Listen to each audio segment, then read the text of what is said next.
Lorsque Elena Petrovna Blavatsky écrivait dans La Doctrine secrète en 1888 que l'humanité ancienne possédait littéralement un troisième œil physique situé au centre du front, qui fonctionnait comme un organe de perception spirituelle directe, nous permettant de voir des dimensions de la réalité invisibles aux yeux ordinaires, les critiques ont ri en le qualifiant de fantasme occulte, sans fondement factuel. Mais des décennies plus tard, les anatomistes ont découvert que la glande pinéale, profondément enfouie au centre du cerveau, contient des cellules photoréceptrices identiques à celles trouvées dans la rétine de l'œil, structure qui répond à la lumière même sans exposition directe, et chez certains reptiles, elle fonctionne même comme un troisième œil littéral, émergeant à travers une ouverture au sommet du crâne, permettant la perception de la lumière et de l'obscurité que les yeux latéraux ne peuvent peut-être pas capturer. Et ce que Blavatsky a décrit n'était pas une vague métaphore spirituelle, mais une déclaration précise et technique selon laquelle dans les races racines précédentes de l'humanité, en particulier parmi les Lémuriens, qui ont précédé les Atlantes, qui ont précédé la race actuelle, la glande pinéale n'était pas un organe vestigial atrophié comme elle l'est aujourd'hui, mais était un œil entièrement fonctionnel placé verticalement sur le dessus de la tête, sous une peau fine permettant la perception. Directe de plans subtils, d'auras énergétiques, d'entités non physiques et de réalités qui transcendent le spectre de la lumière visible, et qui, à mesure que l'humanité évoluait, a développé une vision binoculaire à travers deux yeux physiques, qui permettaient la perception tridimensionnelle du monde matériel dense, nécessaire à la manipulation des objets et à la navigation dans l'environnement physique. Le troisième œil s'est progressivement atrophié, parce que l'attention et l'énergie vitale ont été redirigées vers les sens qui servaient à la survie matérielle plutôt qu'à la perception spirituelle. Et la validation scientifique de cette affirmation apparemment absurde est venue non seulement de la découverte que la glande pinéale contient des photorécepteurs, mais aussi d'études embryonnaires montrant que pendant le développement fœtal, la glande pinéale se forme à partir de la même origine que les yeux physiques et migre vers une position centrale seulement plus tard, par la découverte dans d'anciens fossiles de reptiles d'une ouverture distincte au sommet du crâne où était positionné le troisième œil pariétal, et par l'observation qu'en Nouvelle-Zélande, les tuataras, des reptiles qui sont littéralement des fossiles vivants préservés presque inchangés depuis les dinosaures, le troisième œil est toujours partiellement fonctionnel avec un cristallin rudimentaire et une rétine connectée au cerveau, permettant la détection des cycles de lumière, même lorsque les yeux principaux sont couverts. Ce qui rend l'enseignement de Blavatsky encore plus impressionnant est qu'elle a non seulement affirmé l'existence historique d'un troisième œil fonctionnel, mais a également décrit le processus précis d'atrophie à travers les races successives, a expliqué le but spirituel qu'il servait et pourquoi il a été sacrifié en faveur de la perception matérielle, et a fourni des méthodes par lesquelles une fonction partielle pourrait être restaurée chez les individus qui travaillent consciemment à réactiver la capacité latente par des pratiques ésotériques spécifiques. Tout cela écrit des décennies avant même que la science ne soupçonne que la pinéale était plus qu'une glande sécrétrice endocrinienne. Hormone. La cosmologie des races racines que Blavatsky a présentée dans Secret Doctrine, basée sur des archives de traditions ésotériques préservées à travers des millénaires, retrace l'évolution de l'humanité à travers 7 races principales, chacune développant des capacités spécifiques et habitant des continents qui ont ensuite été submergés ou transformés géologiquement. La première race racine était composée d'êtres éthériques sans forme physique, denses, habitant ce que les traditions appellent l'île sacrée impérissable. La deuxième race était des hyperboréens, avec des corps plus substantiels mais toujours semi-éthériques. La troisième race était des lémuriens qui ont d'abord développé des corps physiques denses et qui ont habité un immense continent dans l'océan Pacifique qui a progressivement coulé, ne laissant que des fragments comme les îles actuelles. La quatrième race était des Atlantes qui ont atteint une civilisation technologique avancée sur un continent de l'Atlantique qui a également été submergée de manière catastrophique. Et la cinquième race est actuelle, l'humanité aryenne qui habite les continents modernes. Et ce qui est crucial pour comprendre le problème du troisième œil, c'est que chaque race a développé différents modes de perception correspondant aux dimensions de la réalité qui étaient au centre de l'évolution à ce stade. Les premières races percevaient principalement les plans spirituels parce qu'elles n'étaient pas encore complètement immergées dans la matière dense. Les Lémuriens représentaient un point de transition où il y avait à la fois la perception spirituelle à travers le troisième œil et le début de la perception matérielle à travers les yeux physiques qui se développaient. Les Atlantes avaient une vision physique pleinement développée, mais conservaient encore une certaine capacité psychique résiduelle. Et la race actuelle a une perception physique très raffinée, mais des capacités spirituelles largement développées. atrophiées sauf chez les individus qui travaillent à les réactiver. Et Blavatsky a été explicite sur le fait qu'il ne s'agissait pas d'une dégénérescence, mais d'échanges nécessaires, essentiels dans le processus évolutif. Développer la maîtrise du monde matériel nécessitait de concentrer son attention sur la perception physique, au détriment de la perception spirituelle directe. Tout comme le développement du raisonnement abstrait nécessite de sacrifier la mémoire eidétique que possèdent souvent les jeunes enfants. La description technique fournie par Blavatsky de l'anatomie et de la fonction du troisième œil chez les lémuriens est étonnamment spécifique à des connaissances qui provenaient soi-disant uniquement de la clairvoyance et de textes ésotériques sans accès au microscope ou aux dissections anatomiques modernes. Elle a déclaré que le troisième œil était positionné verticalement sur le dessus du crâne sous la peau qui était fine et translucide, dans cette région permettant la pénétration de la lumière, qu'il était de structure similaire à l'œil moderne avec une lentille et un appareil photorécepteur mais adapté pour détecter les fréquences de lumière au-delà du spectre visible, y compris les émanations subtiles des corps éthériques et astrales, qu'il était connecté directement à la glande pinéale qui servait de processeur d'informations entrantes, traduisant les perceptions des plans subtils, sous une forme que la conscience lémurienne pouvait comprendre, et que permettait de voir littéralement les auras colorées à travers le monde. Autour des êtres vivants, voir des formes pensées flottant dans une atmosphère psychique, voir des entités sur les plans astraux qui n'ont pas de corps physique et voir à travers la matière dense lorsque cela est nécessaire, car la perception ne se limite pas à la lumière réfléchie par les surfaces, mais peut pénétrer la substance. Et elle a expliqué qu'à mesure que les lémuriens évoluaient sur des millions d'années, parce que les échelles de temps avec lesquelles elles travaillaient étaient peut-être bien plus grandes que les chronologies bibliques de quelques milliers d'années, le troisième œil a progressivement migré dans le crâne à mesure que la peau et les os se développaient dessus, a perdu les structures externes comme le cristallin et la cornée, mais a conservé les cellules photoréceptrices internes et s'est transformé d'un organe de perception active en une glande endocrine qui répond toujours à la lumière, mais de manière beaucoup plus limitée, en régulant les cycles circadiens et la production de mélatonine. Et la validation de cette description est venue lorsque les anatomistes modernes ont découvert précisément ce qu'elle avait décrit, que la glande pinéale contient des pinéalocytes, qui sont structurellement similaires aux cellules en bâtonnets et en cônes de la rétine, qu'elle synthétise et sécrète de la mélatonine en réponse au cycle lumière-obscurité, même si elle est profondément enfouie dans le cerveau, sans exposition directe à la lumière, et que dans le développement embryonnaire, elle migre d'une position plus superficielle vers un emplacement central profond, exactement comme Blavatsky l'avait affirmé à l'échelle de l'évolution. Les preuves paléontologiques apparues au XXe siècle ont fourni un soutien spectaculaire à l'affirmation de Blavatsky concernant un troisième œil littéral chez les ancêtres humains,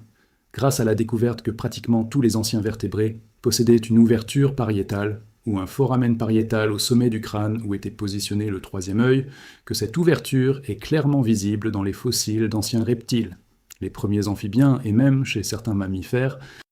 anciens, et qu'il existe une corrélation entre la taille de l'ouverture et le niveau de développement des organes pariétaux, ce qui suggère que chez certaines espèces éteintes, le troisième œil était le principal organe sensoriel. Ce qui est particulièrement significatif, c'est que dans la lignée évolutive qui a finalement conduit aux mammifères, y compris les humains, il existe des preuves claires d'une réduction progressive de l'ouverture pariétale au fil des ères géologiques. Elle était grande et importante chez les reptiles ressemblant à des mammifères de la période permienne et devenue plus petite chez les mammifères du début du Trias et du Jurassique, et a complètement disparu chez la plupart des mammifères modernes, à l'exception de traces occasionnelles chez les nouveau-nés qui se ferment rapidement au cours du développement.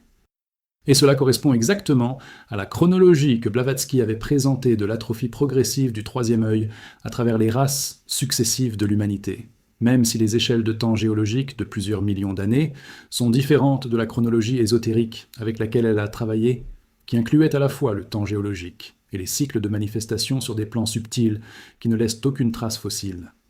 Et les critiques qui se moquaient de l'idée de la Lémurie comme d'un continent perdu dans le Pacifique ont été forcés de reconsidérer leur position lorsque les géologues ont découvert des preuves de masse continentale submergée dans le Pacifique, lorsque la théorie de la tectonique des plaques a révélé que la configuration des continents avait changé de façon spectaculaire au cours des ères géologiques, et lorsqu'il a été découvert que les niveaux des océans variaient énormément au cours des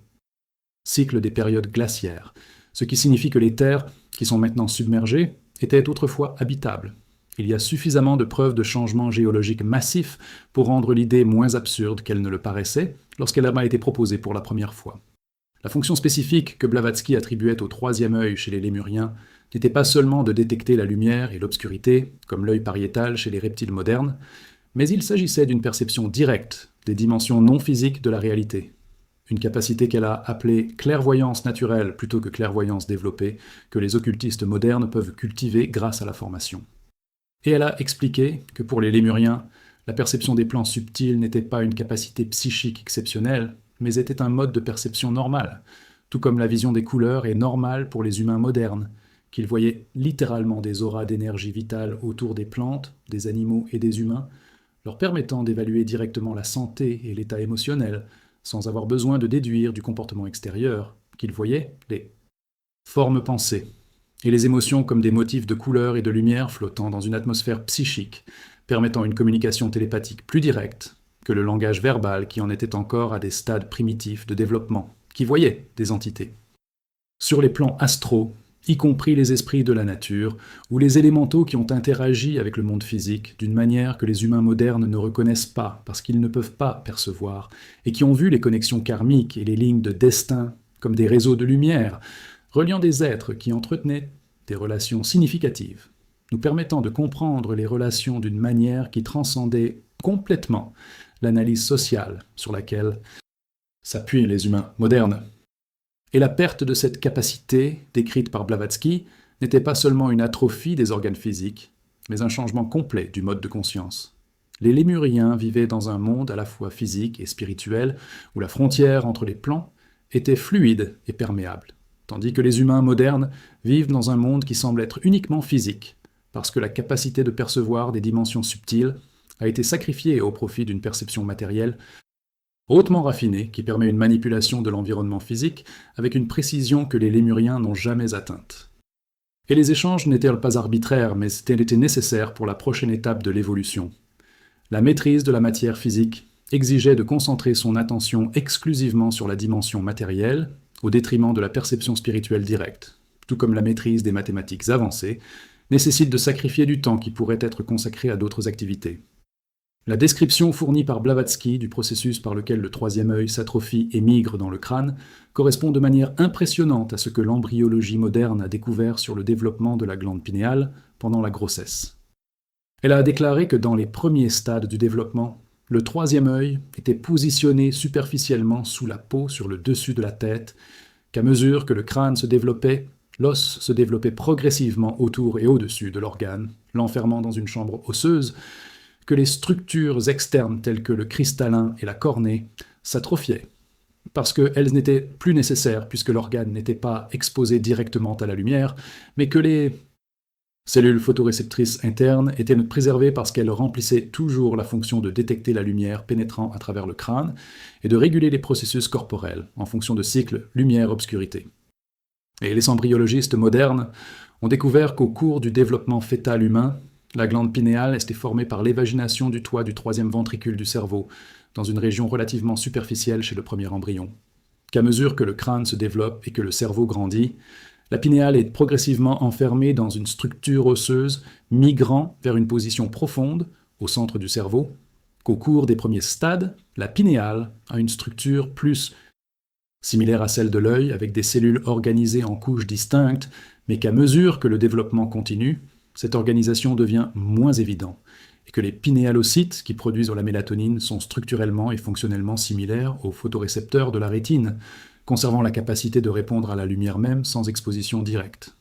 Et cette correspondance entre la description ésotérique de Blavatsky, écrite en 1888, et les découvertes embryologiques faites des décennies plus tard, ne peut pas être expliquée par une coïncidence. Soit elle avait accès à des connaissances par clairvoyance qui lui permettaient de voir directement les processus biologiques, soit elle transmettait des connaissances préservées dans des traditions anciennes qui avaient observé ces processus par des méthodes que la science moderne ne reconnaît pas, mais qui étaient valables. La question cruciale de savoir si et comment le troisième œil peut être réactivé chez l'homme moderne a été abordée par Blavatsky avec prudence, car elle reconnaissait les dangers d'un développement prématuré des capacités psychiques, sans un fondement correspondant de pureté morale et de stabilité mentale. Elle a enseigné que la glande pinéale, même dans son état atrophié actuel, conserve le potentiel de servir de portail pour la perception des plans subtils, lorsque les conditions appropriées sont créées, que la réactivation ne restaure pas littéralement l'organe physique externe que possédaient les lémuriens, mais développe la capacité de la glande actuelle à traiter les informations provenant de dimensions non physiques et à transmettre ces informations à la conscience sous des formes qui peuvent être comprises, et que le processus de réactivation nécessite des années ou des décennies de pratiques systématiques combinant purification, celui du corps et de l'esprit, le développement d'une concentration profonde, la culture de la sensibilité aux énergies subtiles et une protection adéquate contre les influences négatives qui deviennent perceptibles lorsque la perception des plans astraux commence à s'ouvrir. Et les pratiques spécifiques qu'elle a mentionnées incluent la méditation centrée sur la région du troisième œil, au centre du front, légèrement au-dessus de la ligne entre les sourcils, où il y a une correspondance énergétique avec la glande pinéale située profondément dans le cerveau, la visualisation d'une lumière violette ou indigo dans cette région pendant la méditation qui stimule la pinéale par résonance vibratoire, des pratiques respiratoires spécifiques qui augmentent le flux de prana ou d'énergie vitale vers le cerveau, l'exposition consciente à la lumière du soleil à travers les yeux à l'aube et au crépuscule, lorsque le rayonnement ultraviolet est minime, mais le spectre lumineux stimule toujours la pinéale. Voie neuronale rétinienne et, plus important encore, purification du sang et du système nerveux grâce à un régime alimentaire approprié, évitant les toxines calcifiantes de la pinéale, telles que le fluorure présent dans l'eau et le dentifrice, qui, selon des études modernes, s'accumulent préférentiellement dans la glande pinéale, créant ainsi des dépôts de calcium qui interfèrent avec le fonctionnement. La validation scientifique moderne des affirmations de Blavatsky sur la glande pinéale va au-delà de l'anatomie et de l'embryologie, pour inclure des découvertes sur la fonction qui correspondent étonnamment à ce qu'elle a enseigné sur les capacités ésotériques. Les chercheurs ont découvert que la glande pinéale produit non seulement de la mélatonine régulant le sommeil, mais également du DMT, ou diméthyltryptamine, un puissant composé psychédélique présent dans les plantes utilisées dans les cérémonies chamaniques qui, lorsqu'il est administré aux humains, produit des expériences de perception de dimensions alternatives, de rencontres d'entités non physiques, de visualisation de motifs géométriques complexes, qui semblent être des structures fondamentales de la réalité et de dissolution des frontières entre soi et l'univers, exactement les types d'expériences que Blavatsky a décrits comme la perception naturelle d'un tiers des lémuriens, œil fonctionnel. Et tandis que la production endogène de DMT par la pinéale est encore débattue dans la science dominante parce que les quantités détectées sont faibles, il existe de plus en plus de preuves que la pinéale peut produire du DMT, en particulier lors d'états altérés tels que les rêves, la méditation profonde, la naissance et la mort, et que ce composé peut servir de médiateur neurochimique permettant à la conscience d'accéder à des informations provenant de dimensions qui transcendent la perception sensorielle ordinaire.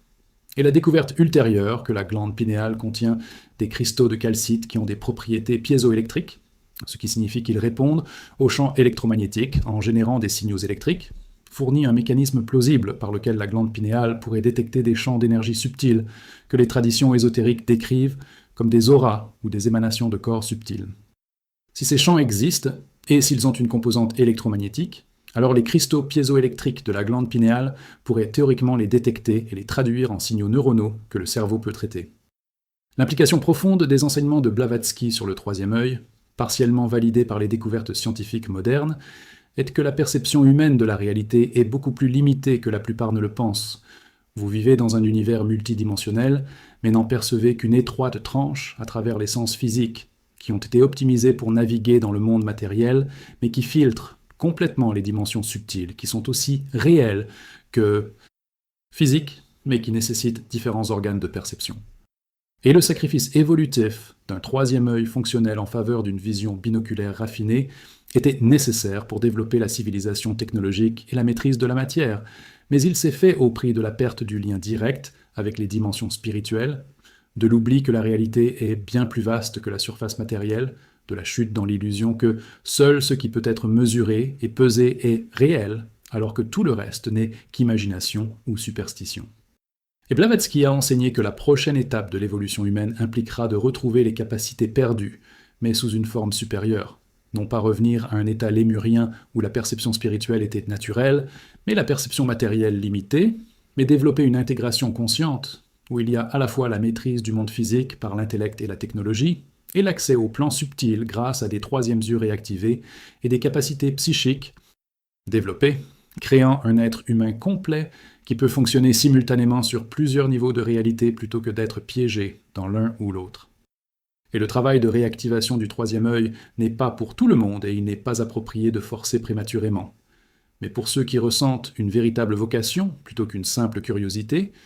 qui sont prêts à faire le travail de purification et de discipline qui est préalable, et qui comprennent que le but n'est pas d'acquérir des pouvoirs pour impressionner les autres, mais est d'élargir la perception pour servir l'évolution. Pour ceux-là, il existe un chemin tracé à travers les pratiques que Blavatsky et les traditions l'ésotérisme est préservé, permettant à la capacité latente d'être progressivement réveillée de manière sûre et équilibrée. La synthèse finale révélant que Blavatsky avait raison à propos d'un troisième œil littéral chez les ancêtres humains, validé par la découverte de photorécepteurs dans la pinéale, d'une ouverture pariétale dans les crânes fossiles, d'un organe pariétal fonctionnel chez les reptiles vivants, et d'un processus embryonnaire où la pinéale migre de la surface vers la profondeur exactement comme elle l'a décrit, démontre que la connaissance ésotérique préservée dans les traditions anciennes n'est pas une fantaisie primitive, mais peut contenir des vérités sur l'anatomie, l'évolution et les capacités humaines que la science ne fait que commencer à redécouvrir par différentes méthodes.